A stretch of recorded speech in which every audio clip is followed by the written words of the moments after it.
안녕하세요. 혹시 안면몰수라는 말을 아시나요? 아는 사이인데도 아예 모르는 척하거나 뻔뻔하게 굴 때 쓰는 말이라고 하더라고요. 이런 말이 어울리는 사람에 대한 기억이 최근 우연한 만남을 통해 떠올랐는데 여러분과 공유하고 싶어 이렇게 사연글을 보내게 됐어요.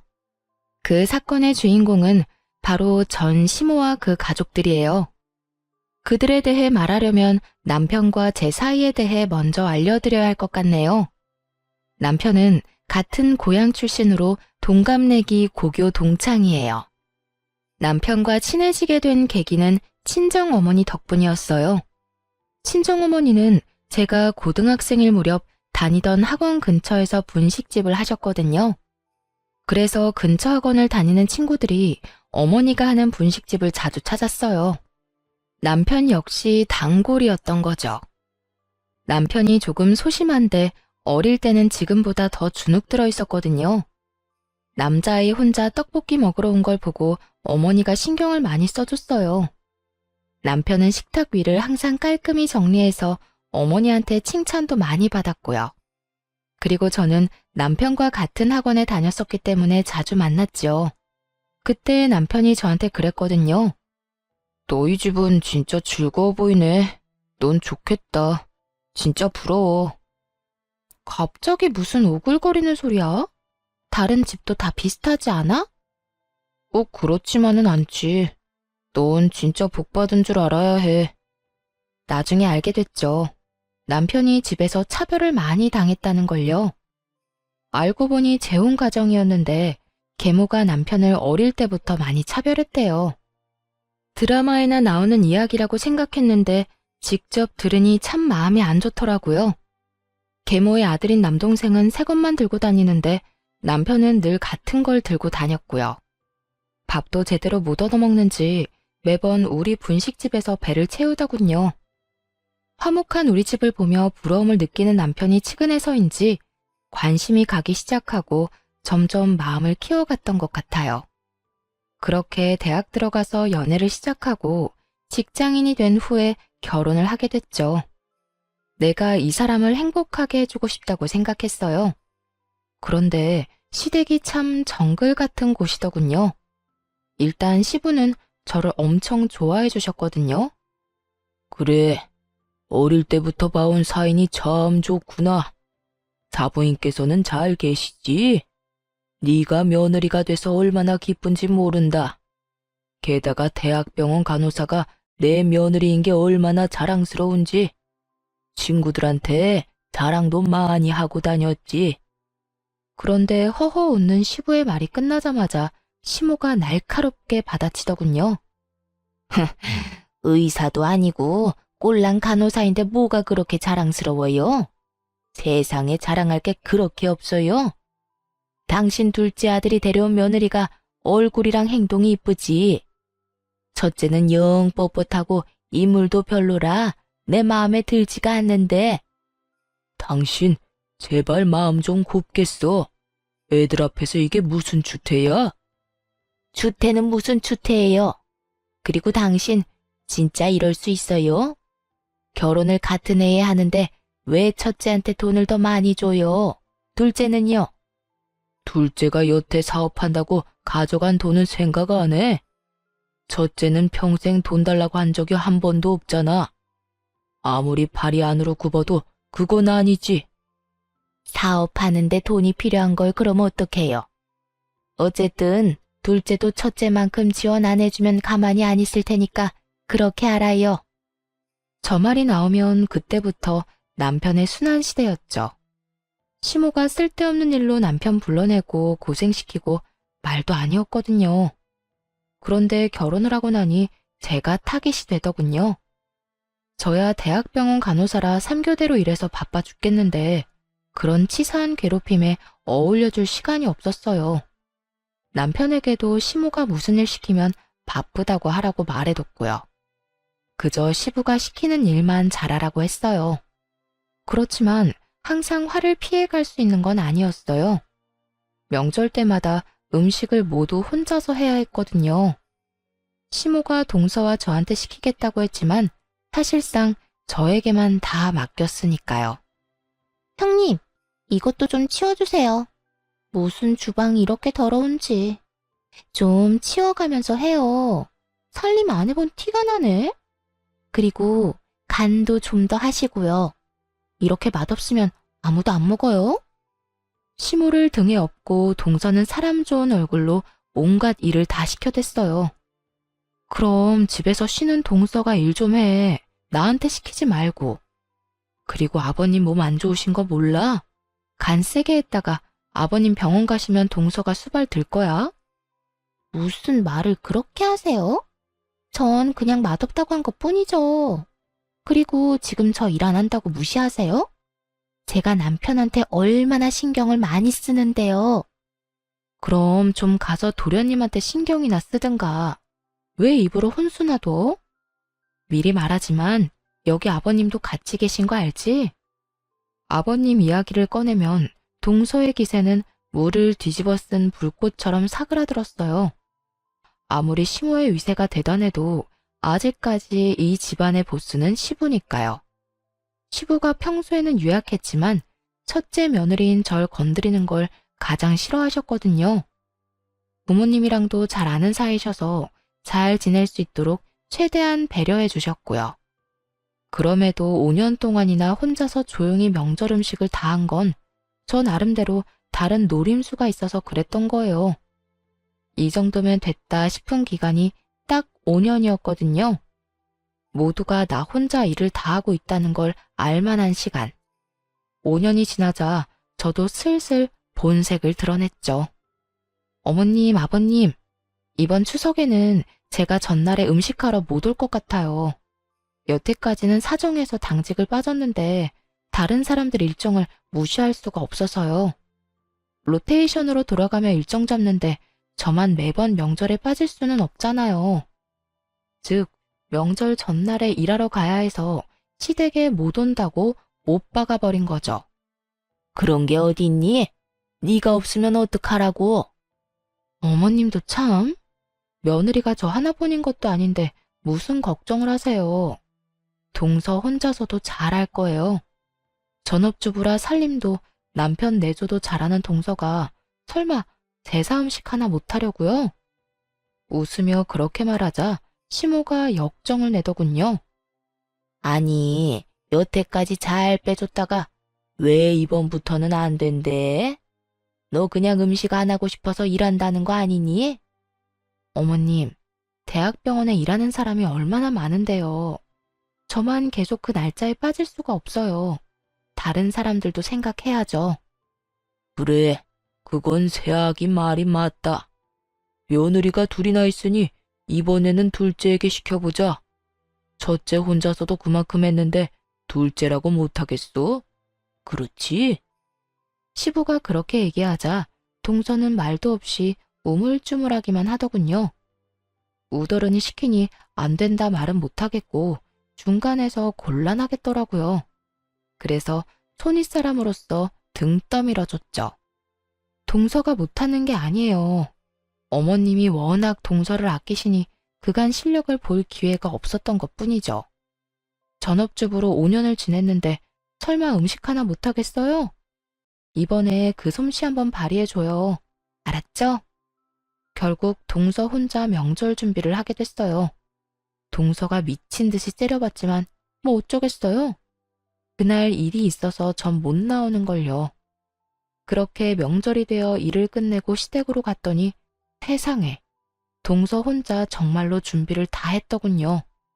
시모가 어깨를 으쓱 하더니 보란 듯이 말했어요. 봤니?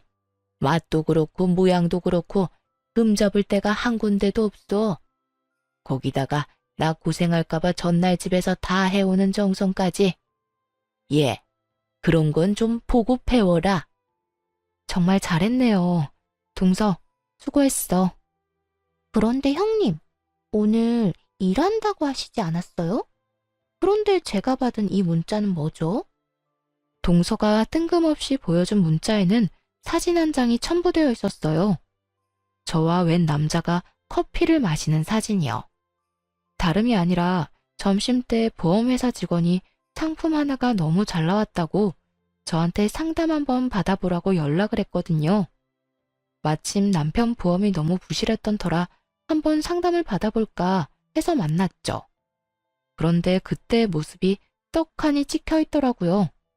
제 뒷조사라도 한 모양이었어요. 솔직히 깜짝 놀랐어요. 일하기 싫다고는 해도 이런 짓까지 하다니. 동서는 바쁘지도 않았어? 어떻게 음식 준비하면서 이런 사진까지 다 찍었대? 말 돌리지 말고 이야기나 해주세요. 오늘 일하신 거 맞아요? 그러자 옆에 계시던 시고모님이 대답을 빼앗아 갔어요. 질부, 오늘 병원 출근한 거 맞다?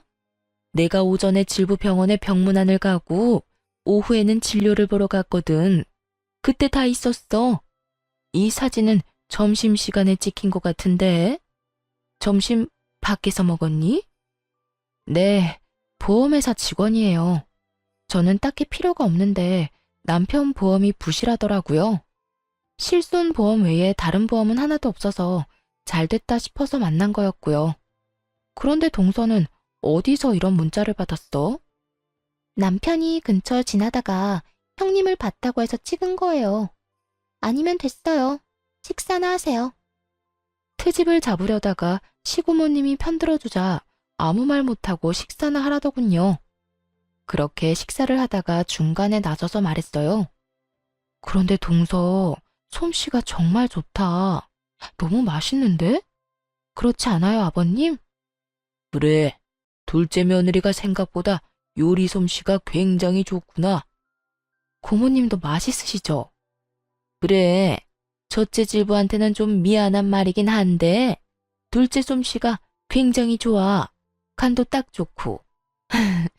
저한테 미안하실 게 뭐가 있어요. 사람들한테 맛있다는 말을 들으니 동서도 기분이 좋은 모양이더군요. 덩달아 옆에 있던 시모도 자신만만한 표정으로 저를 쳐다봤고요.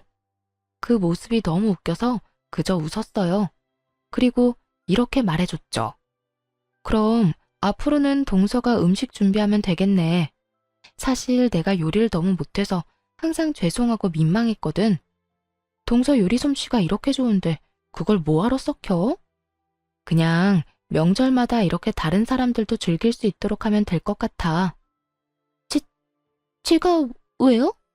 이때까지 형님이 다 하셨잖아요. 어른들께서도 동서 솜씨가 참 좋다고 하시잖아. 좋은 솜씨 그렇게 썩히는 거 아니야. 그리고 아버님, 어머님, 다음부터는 명절 전후로 빠지기가 조금 힘들 것 같아요. 제가 진급을 해서 쉬는 날 빠지기가 곤란해졌어요. 동서가 음식도 잘하고 이렇게 다들 좋아하시니 양해를 좀 구해볼게요. 괜찮죠? 뭐 그렇게 바쁘다고 집안일에 도움 안 되는 너보다 둘째가 훨씬 낫구나. 그럼 그렇게 해라. 너희 시아버지도 둘째 솜씨를 더 좋아하시니. 시부에게 이참에 잘 보일 생각이었는지 시모가 웬일로 허락을 하더군요. 저야 그저 웃음이 날 뿐이었죠. 뒤에 있는 동서 표정이 썩는 것도 모르고 자기 마음대로 결정해버렸으니 그때 동서가 급하게 대화에 끼어들더군요. 왜 그래? 동서, 할 말 있어? 네. 그게 사실 이번에 준비해온 음식들 반찬 가게에서 다 산 거예요. 눈을 찔끔 감고 말하는 동서를 보니 진짜로 웃음이 터질 것 같았어요. 참으려면 허벅지를 꽉 꼬집어야 할 정도였죠. 뭐라고? 너? 그게 너무 힘들었단 말이에요. 혼자서 제사 음식을 어떻게 다 해요? 저도 어쩔 수 없이 그랬던 거라고요. 사실 동서가 음식을 샀든 진짜 했든 저는 상관없었어요. 어차피 다음 명절부터는 음식 준비를 안 할 테니까요. 그런데 시모에게는 청천벽력 같은 말이었나 봐요. 믿었던 도끼에 발등 찍힌 기분이지 않았을까요? 역시나 시모 표정이 완전 귀신처럼 흉악해지더군요. 정신 나갔어? 어떻게 제사 음식을 사놓고 직접 했다고 속일 수가 있어? 아무리 아끼는 며느리라도 이런 상황에서는 미운 모양이었어요. 어머님, 잘 드셔놓고 왜 이제 와서 화를 내세요? 화를 안 내게 생겼어? 못할 것 같으면 못하겠다고 말을 했었어야지. 어디서 사서 가져와 놓고 네가 했다고 거짓말을 해? 가족들 앞에서 날 거짓말쟁이로 만드니 기분 좋니? 도대체 애가 생각이 없어 넌? 동서가 시모에게 먼지 한 톨 남기지 않고 털리고 있는데 시고모님이 말하더군요. 옳게, 애 그만 잡아요. 힘든 것도 사실이지. 그간 첫째 질보 혼자서 얼마나 힘들었는지 잘 알게 됐으니 좀 바꾸는 게 어때요? 이렇게 반찬 가게에서 사 먹는 거 난 나쁘지 않은데? 넌 어떻게 생각하니? 저도 뭐 괜찮네요, 누님. 안 그래도 매번 첫째 아가 혼자 고생하는 거 보고 마음이 쓰였는데 다음부터는 그냥 음식 사서 제사 지내도록 하자. 다들 그러시다면 어쩔 수 없죠. 결국 시모는 어쩔 수 없이 모두의 의견에 동의할 수밖에 없었어요. 동서를 밀어주려 했는데 그간의 제 노고만 빛났으니 얼마나 속이 쓰렸겠어요. 마지막에는 저만 그동안 고생 많았다는 말을 들으며 그날 하루가 끝났죠. 동서는 그 뒤로도 시모에게 그 일로 계속 욕을 먹더군요. 그냥 넘어갈 수도 있지만 시모의 마음이 워낙 좁아 용서를 못하는 듯 했어요. 하지만 동서가 시모에게 시달리는 것도 한두 달 뿐이었어요. 그 뒤에는 가족들 모두 정신이 없어졌거든요. 시부가 연세치고는 정정하게 지내셨는데 갑자기 몸이 계속 안 좋아지셨거든요. 건강검진을 해보니 문제가 있어 제가 다니는 병원에 입원하시게 됐어요. 변명은 폐암. 게다가 속도가 빨라서 발견했을 때는 손 쓸 수 없을 정도였어요. 시부가 입원해 있는 동안 시모랑 동서 둘이 딱 붙어 옆에 있더라고요. 하지만 간병을 하는 게 아니라 사람을 못 살게 굴고 있었죠. 대화하는 걸 대충 들었는데 유산과 관련된 이야기를 하더라고요. 참 바뀌는 거 없는 인간들이다 싶었어요. 시부 재산이라고는 시댁 집뿐이고 돈도 어차피 치료비에 거의 다 쓰일 텐데 뭐가 그리 급한지 누워있는 사람을 괴롭히더군요. 몇 번은 제가 절대 안정을 해야 한다는 말로 내쫓아주기도 했지만 아주 끝장을 보려는 건지 끈질기게 시부에게 확답을 듣고자 하더라고요. 결국 시부가 가족들 모아놓고 이야기를 꺼냈어요. 당신도 알다시피 내가 가진 건 별로 없어. 이 집이랑 예금만 얼마 정도 있지. 당신이랑 둘째한테 유산을 주는 조건은 내 누나를 돌봐주는 것뿐이야. 내가 누나보다 먼저 가게 될 줄은 몰랐으니 나 대신 우리 누나를 잘 보살펴주면 유산 돌려줄게.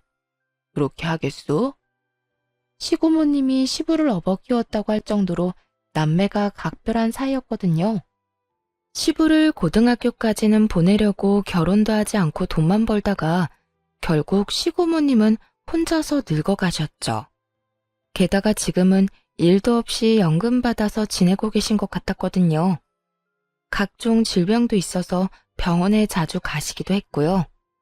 그런 고모님이 안쓰러워 저도 신경을 참 많이 썼는데 시모에게 맡긴다니 걱정이 많이 되더군요. 시모는 자신 있다는 듯이 고개를 끄덕였어요. 내가 형님 모실 테니 당신은 우리 아들이랑 나한테 유산 넘겨주고 가. 그렇게 대화가 마무리됐어요. 그래도 유산을 걸고 약속한 만큼 시고모님을 잘 돌봐드릴 줄 알았는데 아니더군요. 그 말을 듣고 난 바로 다음 날 저한테 시고모님이 전화를 하신 거예요. 첫째 질부, 내가 오늘 병원에 가야 하는데 같이 가줄 수 있을까? 검진 때 수면 내시경도 해야 하는데 보호자가 없으면 안 된다네. 올케랑 둘째 질부는 사업 때문에 바쁜지 연락도 제대로 안 받고. 아예 시고모님을 방치해두려고 작정을 했더군요. 아무리 그래도 그렇지 하루 만에 이러는 건 좀 아니잖아요. 그래도 시고모님에게는 내색하지 않고 말했죠. 네, 제가 같이 가드릴게요. 앞으로 보호자 필요한 일 있으면 저나 남편한테 연락하세요. 시간 날 때만이라도 꼭 해드릴게요. 아유, 정말 고마워. 내가 믿을 구석이라고는 첫째 질부뿐이네. 시부가 아직 돌아가시지도 않았는데 이러니 가슴 한구석이 답답해지더군요. 이 인간들이 거짓말하고 시부 유산을 받아갈 걸 생각하니 기분이 엄청 나빴어요. 이대로라면 시고모님이 마음고생을 많이 하실 것 같다고도 생각했죠. 그리고 그로부터 몇 달 뒤에 시부가 돌아가시면서 제 걱정은 현실이 됐고요. 장례도 치르기 전 모두를 불러 시모가 이야기하더군요. 네 아버지 돌아가셨으니 우리는 이제 남인 거 알지? 피 한 방울 안 섞인 남인데 언제까지고 네 고모를 우리가 모실 수는 없지 않니? 그러니 앞으로 너희가 모셔. 어머님이랑 서방님, 동서가 고모님 모시는 대신 유산 받기로 한 거 아닌가요? 그런데 갑자기 이런 말씀을 하시다니요. 유산? 유산이라고는 한 푼도 없는데 어쩌니? 내 남편이 여태껏 자식 돌봐줘서 고맙다고 나한테 그 집 주고 갔어. 이미 그 집은 내 집이었다고. 그러니까 유산은 한 푼도 없는 거고. 이런 상황에서 내가 왜 너희 고모를 모시니? 나랑 우리 아들이 너희 고모랑 피가 섞였어 뭐가 있어? 어머니, 지금 아버지가 돌아가시기도 전에 명의를 변경했단 이야기예요? 어떻게 그러실 수 있어요? 아버지가 동의하신 거 아니죠? 남편이 느낀 배신감은 상상 이상이었을 거예요. 설마 시부가 죽기 전에 저런 짓을 해놨을 줄 몰랐을 테니까요. 어머, 얘 좀 봐. 그 사람이 동의를 안 하면 내가 어떻게 그 집을 내 걸로 만들어. 그리고 네 아버지 장례는 알아서 치러라. 내가 늙은 영감 죽을 때까지 수발 들어줬는데 이 정도는 너희가 알아서 해야 하는 거 아니니?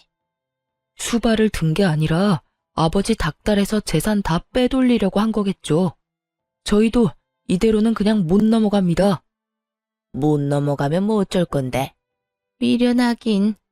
그러게 잘 좀 하지 그랬어. 그랬으면 그 영감이 뭐라도 더 챙겨주고 떠났을 텐데.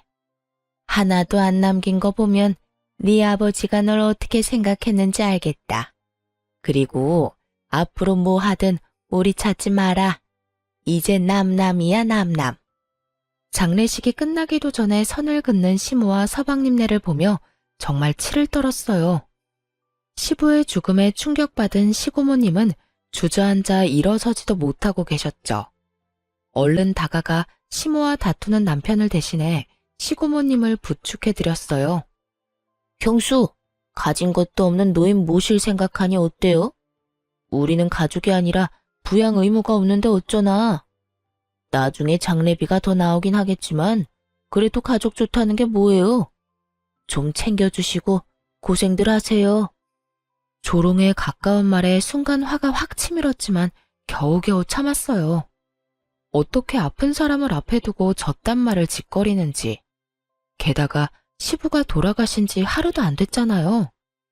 사업 자금이다 뭐다 돈도 많이 받아간 주제에 바로 생판 남처럼 구는 놈을 보니 너무 역겨워서 차라리 가족이 아닌 게 다행이다 싶을 정도였죠. 그렇게 저와 남편만 남아 시부의 장례를 치렀어요. 그런데 장례가 끝나고 나니 억울하다는 생각이 들었어요. 시부 재산을 이렇게 싹 다 뺏기는 건 진짜 아니잖아요. 그래서 소송을 준비했어요. 그 집이라도 가져오려고요. 그런데 상대방도 절대 그 집을 안 뺏기려고 발악하며 애를 쓰더군요. 소송한 지 얼마 안 돼서 시고모님이 저희를 찾아왔어요.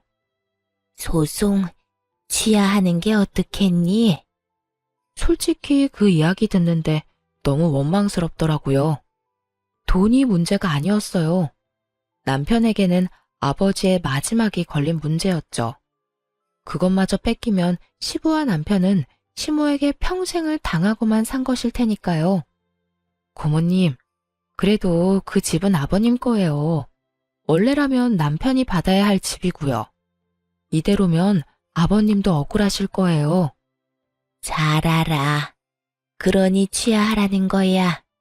내가 네 시아버지한테 부탁받은 게 있어서 그래. 뭔지는 잘 모르겠지만 돌아가신 시부에게 부탁받은 게 있다니 일단 소송을 취하하기로 했어요. 그러자 시모와 서방님이 찾아왔더군요. 그래, 잘 생각했다. 그러게 패할 소송을 왜 하니? 변호사가 딱 봐도 너희가 질 것 같다고 한 거니? 그래서 소송 취하한 거야? 이렇게까지 캐묻는 이유는 단순했어요. 자기들이 변호사에게 좋은 소식을 듣지 못한 거죠. 사실 법정 다툼으로 가면 불리해지는 건 그쪽이었거든요. 재혼 부부인데 혼인신고도 안 했고 유언도 없는데 증여로 유산을 받았다기엔 시부의 마지막 정신이 온전한지도 모르고 다툼을 해볼 여지가 충분한 비정상적인 증여였으니까요. 그런데 저희가 소송을 취하하니 무슨 꿍꿍이가 있다고 생각하고 온 것 같더라고요. 그때 시고모님이 나타나서 시모에게 물었어요.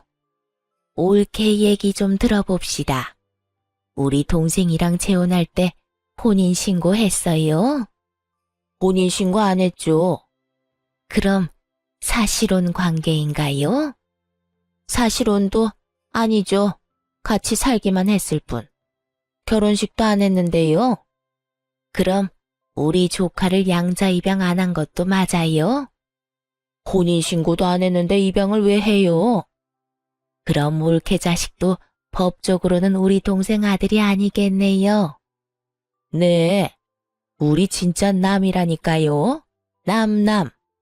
그런데 이런 건 왜 꼬치꼬치 캐물어요? 저는 시고모님이 미리 말씀하신 대로 두 사람의 대화를 녹음 중이었어요. 이야기를 들을수록 시모가 시부의 재산을 빼돌렸다는 의심을 지울 수가 없었어요. 그런데 시고모님이 갑자기 웃으며 종이를 하나 꺼내시더라고요. 그럼 계산이 간단해서 좋네요. 지금 그 집 소유주가 올케 맞죠? 그 사람이 진짜 명의를 나한테 넘겨주고 죽었다니까요. 그런데 이게 뭐야? 시고모님이 건넨 서류를 슬쩍 훑던 시모가 깜짝 놀라 소리를 꽥 지르더군요. 내가 그 집 소유주한테 그 집을 담보로 돈을 빌려줬어요. 이건 그 차용증이고요. 그런데 돈을 갚지 않은 채 그 집이 그쪽으로 넘어갔으니 당신이 갚아야겠네요. 시부가 빌린 돈은 거의 1억에 가까운 금액이었어요. 게다가 돈을 못 갚으면 집을 주겠다는 조항이 떡하니 적혀 있었죠. 거짓말이지? 가족끼리 돈 빌린 일에 이런 건 소용없다고. 가족끼리라도 차용증 쓰면 당연히 법적 효력 있는 건 몰랐어요. 근데 동생도 참 너무하네. 그 집 받을 때 아무 설명도 못 들었어요? 시모는 아무 말 못하고 손톱만 질근질근 물어뜯더군요. 딱 보니 시부 허락 없이 집을 가져간 티가 났어요. 완전히 얼굴이 파랗게 되어서 했던 말만 되풀이하더라니까요. 거짓말이야. 이럴 리 없어. 이거 가짜죠? 가짜니까 여기서 이러지. 이게 진짜였으면 소송할 때 이야기했으면 되잖아. 그렇게 의심되면 확인해 봐요. 그거 변호사 공증 받은 거거든요. 그 말이 끝나기도 전에 시모가 서류를 쫙쫙 찢어버렸어요. 이런, 원본은 당연히 변호사가 가지고 있어요. 그러니까 사본은 얼마든지 찢어도 상관없어요. 평온한 시고모님 말투에 시모는 미쳐버리기 딱 일보 직전이더라고요. 왜냐면 시모가 가져간 그 집에는 이미 은행을 통한 담보대출도 잡혀 있었거든요.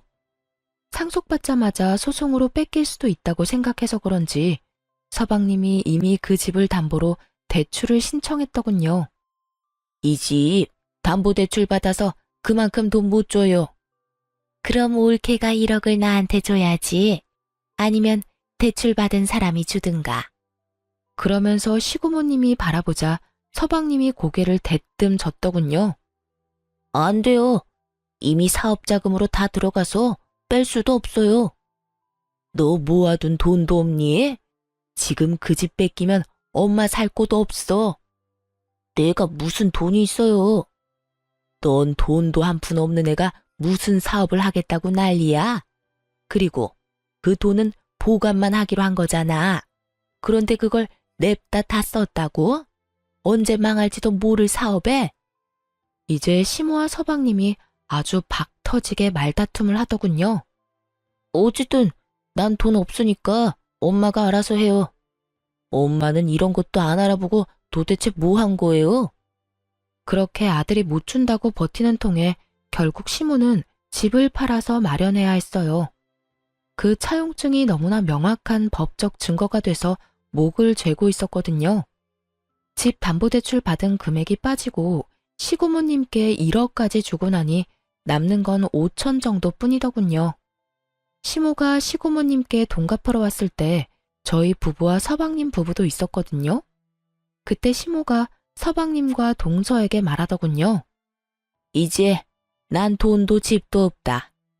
1억 준 거나 마찬가지니 너희가 날 모시고 살아야 해. 어머님, 저희 집 좁아요. 그런데 어머님을 어떻게 모셔요? 그러지 마시고 5천으로 월세 집이라도 하나 계약하세요. 그럼 월세를 너희가 내줄 거니? 월세를 왜 저희가 내드려요? 요새 나이 들어도 다들 일하고 돈 벌어요. 어머님도 돈 벌어서 월세 내시면 되죠. 이 빵알년이 어디서 싸가지 없게 그런 소리를 짓거려? 내가 나이가 몇인데 지금 나가서 무슨 돈을 벌어? 그러려고 너희한테 돈 다 갖다 바친 줄 아니? 그리고 야, 아들, 넌 네 마누라가 졌단 소리 하는데 왜 이렇게 태연해? 부모가 자식한테 돈 주는 건 당연하잖아요. 그거 가지고 이런 식으로 구는 건 말이 안 되죠. 솔직히 와이프가 틀린 말 한 것도 없고 우리는 어머니 수발 못 두니까 알아서 사세요. 솔직함을 넘어선 아들의 말에 시모는 너무 열받았는지 욕을 하고 난리가 났어요. 저희가 느꼈던 배신감을 고스란히 느끼는 듯 했죠. 이 미친놈이 내가 너한테 어떻게 했는데 감히 이딴 식으로 내 뒤통수를 쳐? 이 버러지 같은 놈. 그러는 엄마야말로 알아보지도 않고 일 저질렀잖아요. 그 바람에 애꿎은 우리가 이 고생을 하고 있고 그게 내 탓은 아니지. 서로 물고 뜯고 하는 장면을 보니 어찌나 유쾌하던지. 끝까지 남 탓만 하는 걸 보니 둘이 역시 모자구나 싶었어요.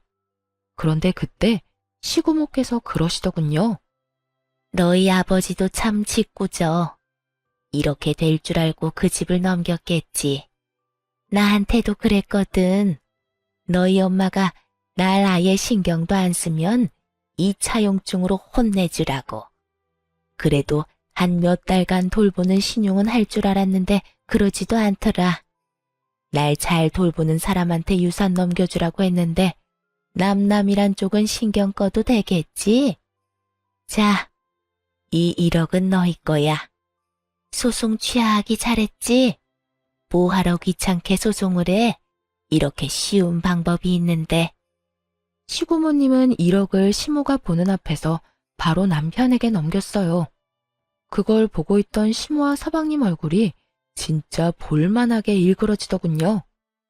우와, 아버지 진짜 사람 뒤통수를 이렇게 친다고? 뒤통수는 서방님, 아니, 그쪽이랑 그쪽 어머니가 쳤겠죠. 아버님은 그거 미리 예상하고 막아두신 거고. 아버지라는 말 입에 담지도 마세요. 남이라면서. 남의 아버지를 왜 자기 아버지래? 정신 나갔어요? 매섭게 쏘아붙이자 서방님은 말도 못하고 빤히 쳐다만 보더군요. 왜요? 내가 틀린 말 했어요? 언제는 남남이라면서요. 아버지 아니라며. 피 한 방울 안 섞였다며. 형수, 진짜? 누가 당신 형수야? 한 번만 더 형수라고 불러봐요. 가만 안 둘 테니까. 확실하게 선을 긋자 서방님이 어이없다는 표정으로 보더군요. 제가 이렇게까지 맞설 줄은 몰랐나 봐요. 옆에 있던 시모는 시모대로 억울한지 시부 욕을 마구 해대더군요. 이 썩을 놈의 양반이 나한테 썩은 고기를 줬다 이거지? 내가 이대로 넘어갈 줄 알아? 절대로 못 참아. 너희들이 왜 그 돈을 가져가는 거야? 돈 다시 돌려내. 그 사람 배우자인 내가 돈을 받아야지. 본인 입으로 사실혼도 아니라고 했으면서 내가 괜히 다 녹음해둔 줄 알아? 이렇게 한 입으로 두 말 할까봐 그런 거야. 몰래 동생 재산 빼돌려 놓고는 뭐? 가족이 아니야? 그래 놓고 이제 와서 가족이라고? 에라이 천벌받을 인간 같으니. 계속 이런 식으로 나오면 나도 가만히는 안 있어. 경찰에 신고해서 콩밥 먹도록 만들어줄까? 정신없는 사람 이용해서 재산 빼돌렸다고? 시고모님이 벼락같이 소리치자 시모는 구시렁거리며 자리를 떠날 수밖에 없었어요. 그 인간들 떠나는 모습을 보면서 시고모님이 그러시더군요. 그리고 여기 내가 가지고 있는 다가구 건물 너희들이 가져가. 너희 아버지랑 공동으로 산 건데 내 명의로 하라고 했었지. 너희도 알다시피 내가 자식도 없고 남편도 없잖니. 시고모님이 말씀하시는 거 들으니 제 속이 다 시원하더군요. 사실 시고모님은 시모의 말처럼 집만 되는 노인은 아니었어요. 결혼도 하지 않고 어린 나이부터 악착같이 일해서 모은 돈을 활용해 50대의 아파트 하나와 건물을 2개나 가지고 계셨거든요.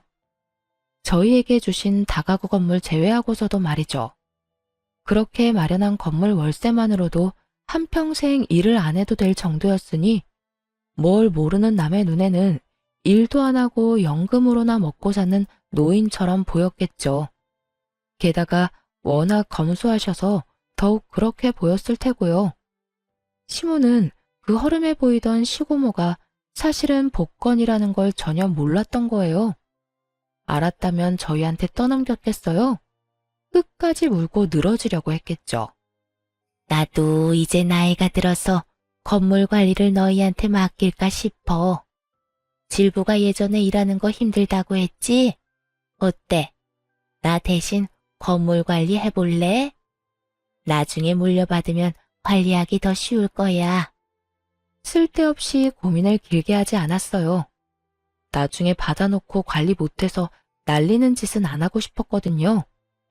네, 제가 관리해 볼게요.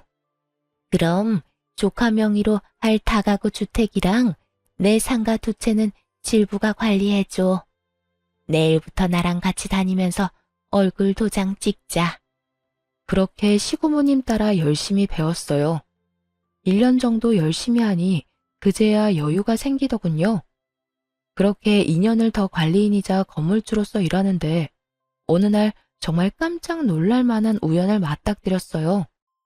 남편 명의의 다가구 건물 중 원룸 계약을 원하는 사람을 만나러 부동산에 갔거든요. 그런데 거기서 전 시모와 마주친 거 있죠? 전 시모가 제 얼굴을 보더니 깜짝 놀라 소리를 치더군요. 네가 왜 여기 있어? 너 내 뒷조사하니? 제가 왜 아주머니 뒷조사를 해요? 안 그래도 얼마나 바쁜데. 원룸 계약하러 오신 거 아니에요? 1층? 그거 제 남편 건물이거든요. 저는 관리인이고요. 그 이야기 듣자 갑자기 눈이 확 돌더니 전 시모가 저한테 달려들었어요. 야, 너 바른 대로 말해. 이 건물 네 시아버지가 빼돌린 거지? 우리 모르게 건물 가지고 있었던 거지? 어쩐지 그 짠돌이 같은 영감이 너무 아무것도 없기는 했어. 이거 다 사기인 거 알아 몰라? 내가 소송해서 다 되돌려 놓을 거야. 소송이요? 아주머니가 무슨 자격으로 소송을 하세요? 잊으셨어요? 본인 입으로 제 시아버지랑 아무 관련 없다고 말씀하셨잖아요. 혼인신고도 안 했다. 사실혼도 아니다. 첫째를 양자 신청도 안 했고 아주머니 자식도 시아버지 자식 아니라면서요. 그런데 도대체 어떤 자격으로 소송을 한다는 말이세요? 제 말에 전 시모가 순간 말을 못 잇더군요. 그럴 수밖에요. 그때 시고모님 부탁으로 전부 다 확실하게 녹음해놨으니까요. 원본이 아직도 저한테 있는데 소송한들 법원에서 받아줄 리도 없고요. 그래도 내가 저를 키운 정이 있는데 어떻게 그놈이 그럴 수가 있어? 이런 식으로 아버지 재산 빼돌려서 내 뒤통수를 치다니. 아이고, 억울해서 못 살겠네. 신세 한탄을 시작한 전시모를 보며 피식 웃어주고는 말했죠. 그러게, 처음부터 고모님한테 잘 좀 하시지 그랬어요. 그 재산들 다 아버님이 고모님한테 맡겨두셨더라고요. 결과적으로는 저희가 좋게 됐죠. 아주머니가 대박 복권이나 다름없는 고모님을 저희한테 맡겨주셔서요. 그렇다고 고맙다는 뜻은 아니에요. 아버님 부탁 다 무시하고 욕심내다가 이렇게 된 거면서 뭐가 그렇게 억울해요? 그럼 억울하지 안 억울해? 네 시아버지 그 인간이 내가 자기 누나 안 돌볼 거 알고 미리 손 쓴 거였어. 그걸 알았으면 이런 짓을 했겠어? 그러니까요. 자기가 잘못된 선택을 해놓고 왜 남 탓을 해요? 대신 사랑에 맞지 않는 아드님이랑 며느리 덕 좀 보세요. 그런데 그것도 쉽지 않나 봐요. 혼자서 월세방 계약하려는 거 보면. 그 놈은 인간이 아니야. 내가 그렇게 집 뺏기니까 본색 드러내고 나를 버려버리더라고. 게다가 사업하다 다 말아먹고는 나한테 와서 들러붙잖아. 아들놈이고 며느리고 일은 안 하고 밥만 축내는데 그러지 않아도 늙어서 아들이랑 며느리 먹여 살리는 것도 힘든데 월세 보증금까지 뺏기면 못 버티겠다 싶어서 말도 안 하고 돈 빼서 나온 거야. 그놈들 지금쯤 나 찾으려고 눈에 불을 켜고 있을 거다. 그간 있던 일을 하소연하는 전시모를 보며 너무 웃겨서 죽을 뻔했어요. 그러다가 꼭 한마디는 해주고 싶어서 말했죠. 아주머니는 자식 탓할 거 없어요. 본인이 스스로 뿌린 거 모두 거둔 것 뿐이잖아요? 자식은 거울이라고 하죠. 어때요? 본인이랑 똑같은 자식한테 당해보니. 그리고 그동안 남편이 당한 것도 떠올라 말해줘야겠다 싶었어요. 그러게 처음부터 마음을 곱게 썼으면 이런 꼴은 안 받겠죠. 제 남편은 참 착한 사람이라 은혜를 입으면 간도 쓸개도 다 빼줄 사람이거든요. 지금은 부모님이 안 계셔서 대신 처가에 얼마나 잘하려고 애쓰는지. 얼마 전에는 부모님 모시고 해외여행까지 다녀왔으니 말 다 했죠. 구구절절 다 맞는 말이라 전 시모는 아무 말 못하고 한숨만 푹푹 쉬더군요. 마음만 곱게 썼다면 자신이 누릴 수도 있었을 거라 생각하는지 더 후회스럽고 짜증이 난 것처럼 보였어요. 계약은 안 하는 걸로 할게요. 나중에 안 나가겠다고 할지도 모르고 보호자가 와서 난리칠지도 모르잖아요. 이 위험이 뻔히 보이는데 계약을 하는 건 좀 무리네요. 너 정말 1억이니? 그래도 우리가 한때는 가족이었는데. 야박하게 굴지 말고 좀 해주렴. 이 근방에서 여기가 제일 저렴하고 깨끗하던데. 가족? 우리가 언제 가족이긴 했나요? 대놓고 사람 차별하고 괴롭혀놓고 이제 와서 아쉬우니까 가족 운운하지 마세요. 본인 입으로 아무런 관련 없는 사람이라고 했으니 엮일 생각하지 마시고요. 그렇게 대놓고 핀잔을 주자 전 시모는 결국 계약도 못하고 떠났어요. 나중에 그 이야기를 전해드리자 시고모님이 엄청 웃으시더군요. 그 자리에 없었던 게 너무 아쉽다면서요. 하긴 동생을 배신한 그 사람이 패가망신하는 모습을 정말 보고 싶으셨을 거예요. 착한 사람들이라 자기 마음대로 주물럭거릴 수 있을 줄 알았는데 마음 곱게 안 쓰다가 결국엔 크게 당해서 아무것도 없이 버려진 전시모. 그런데도 아무도 불쌍히 여기지 않는 걸 보면 자업자득이라는 말이 딱 어울리겠네요. 오랜만에 악연을 만나고 그때가 떠올라 사연 써봤는데 잘 들으셨나 모르겠네요. 모두들 행복하고 즐거운 하루 되세요.